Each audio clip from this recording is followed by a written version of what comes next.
5.7 goes to Agus River.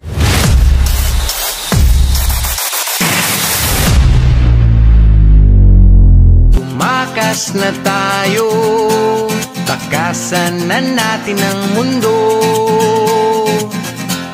Magtago papalayo sa mas tahimik at payapang mundo.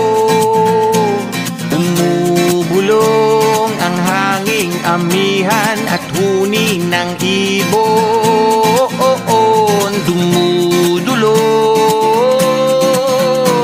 at tinatawag na tayo ng bundok.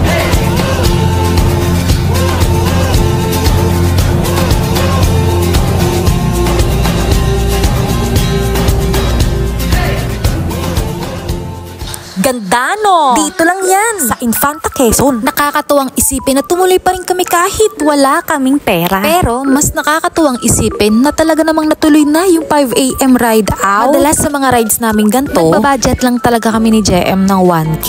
Dalawa na kami doon ha. Ganito kasi yon. Alam naman namin, kada nagra-rides kami, akala ng mga tao, mapepera kami. Hindi ho. Madalas sa mga rides namin, may target budget lang kami. Halimbawa na nga lang ng 1,000 pesos, dalawa na kami ni JM doon at kailangan may maiuwi pa kaming tira. Sa 1,000 yun, kasama na doon yung gas. 300 to 350 sa gas ni Sniper. Sa pagkain naman, madalas nagluluto na lang kami sa gabi ng adobo. Syempre, pambansang ulam na hindi madaling mapanis. At syempre, kanin.